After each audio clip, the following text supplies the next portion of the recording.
Ontem a gente mostrou aqui no programa que Bolsonaro e Michele Bolsonaro ficaram em silêncio durante o depoimento à Polícia Federal sobre o caso das joias. A novidade que eu trago para vocês sobre o assunto é que Michele afirmou que esse silêncio foi justamente porque ela não poderia se submeter a prestar depoimento em local impróprio. A estratégia também foi adotada pelo ex-presidente da República. Nas redes sociais, a Michele detalhou dizendo que o Supremo Tribunal Federal, que acompanha as investigações da Polícia Federal e autoriza operações, quebras de sigilo e buscas, não seria competente para o caso. Ela disse assim, abre aspas, não se trata de ficar em silêncio, estou totalmente à disposição para falar na esfera competente e não posso me submeter a prestar depoimento em local impróprio, fecha aspas. Ela publicou isso no Instagram, nas redes sociais, e isso obviamente veio ao noticiário para que a gente possa comentar. Na realidade, essa é uma estratégia muito semelhante à que o Lula utilizou, certo? Eu me lembro com clareza a estratégia do Lula dizendo que ali não era um foro, que Curitiba não podia fazer o que estava fazendo, vocês lembram, né? Na realidade, essa sempre é uma estratégia utilizada em processo de investigação como esse, de ganhar tempo, né, Jotinha? Você acha que é exatamente isso? Ganha tempo, Paulo, mas e no mérito ela está correta, né? Principalmente porque, perde no STF, vai recorrer a quem? Vai recorrer a um tribunal internacional? Claramente é um joguinho processual que está acontecendo, porque a partir do momento que o presidente Bolsonaro não ocupa mais o cargo, deve ser julgado na justiça comum, não tem motivo para ter sendo julgado em outra instância.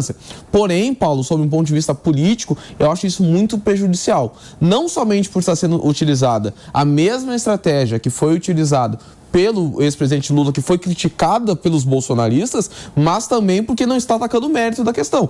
Não temos como ter um ex-presidente, um líder da direita, que bate principalmente no combate à corrupção, alguém que não responde uma acusação de corrupção no mérito e ataca a raiz do problema. O que você acha, Maninho? Eu acho Qual que é a estratégia? A estratégia que resta é ficar tentando filigranas processuais, exatamente como foi o caso do ex-presidente Lula, que não conseguiu se defender das denúncias, das acusações e passou a falar sobre o processo. É exatamente a mesma situação. Isso tudo, na minha visão, é muito triste, porque nós temos um país que, historicamente, sempre teve essa confusão entre público e privado, pessoas, políticos que se comportam como se fossem donos do Estado, como se pudessem usar o governo e a estrutura pública como o quintal da sua própria casa, fazendo confusão entre o próprio patrimônio e o patrimônio público, como nesse caso dos presentes, e a gente vê que os dois líderes principais do ponto de vista da polarização que temos instalada acabam tendo a mesma postura, e algo que é, na minha visão,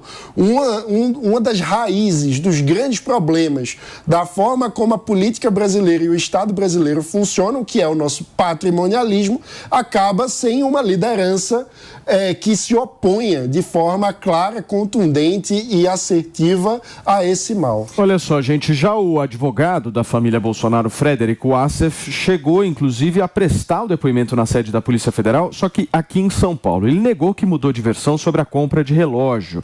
Os detalhes você vai acompanhar na reportagem que o David de Tarso preparou pra gente. O depoimento de Frederico Wassef durou aproximadamente 4 horas. Na saída da Superintendência da Polícia Federal em São Paulo, o advogado do ex-presidente Jair Bolsonaro, irritado com os jornalistas, afirmou que respondeu aos questionamentos feitos pelos investigadores, mas não poderia falar sobre o conteúdo informado à PF, porque o caso corre em segredo de justiça. Jamais pratiquei qualquer irregularidade ou ilícito em minha vida, não existe isso. Alguns jornalistas, de propósito, com ardil e má fé, publicaram fake news dizendo: o Wassef negou compra, voltou atrás, mudou depoimento. O Wassef disse que está sendo vítima de uma campanha de desinformação. Fizeram uma campanha de fake news afirmando coisas que eu não disse, dizendo: o Wassef mudou seu depoimento, disse, depois disse. Mentira! Na semana retrasada, Frederico Wassef deu uma entrevista coletiva garantindo que foi sim até os Estados Unidos para realizar a recompra do Rolex, que foi dado de presente da Arábia Saudita ao ex-presidente Jair Bolsonaro, e que fez isso de forma lícita e com recursos próprios. O advogado não explicou por que fez isso e se alguém teria pedido para ele fazer, mas garantiu que não foi uma solicitação de Bolsonaro e nem do ajudante de ordens do ex-presidente Mauro Cid. No total, 8 pessoas foram chamadas a depor na Polícia Federal. O grupo estava convocado para responder simultaneamente às perguntas dos investigadores, estratégia que pretendia expor possíveis contradições entre os depoimentos. Autoridades querem saber se houve, de fato, desvio de vários conjuntos de joias doadas pela Arábia Saudita, algumas que entraram irregularmente no Brasil em 2019. O caso poderia configurar crime de lavagem de dinheiro e peculato, apropriação de patrimônio público, passíveis de prisão. Em Brasília, o ex-presidente Jair Bolsonaro e a esposa, Michele, ficaram em silêncio.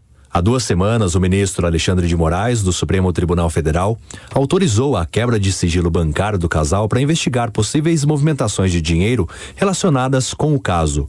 Os advogados alegaram que seus clientes não foram convocados pela autoridade devida, portanto, decidiram não fornecer declarações adicionais até que estejam diante de um juiz natural competente.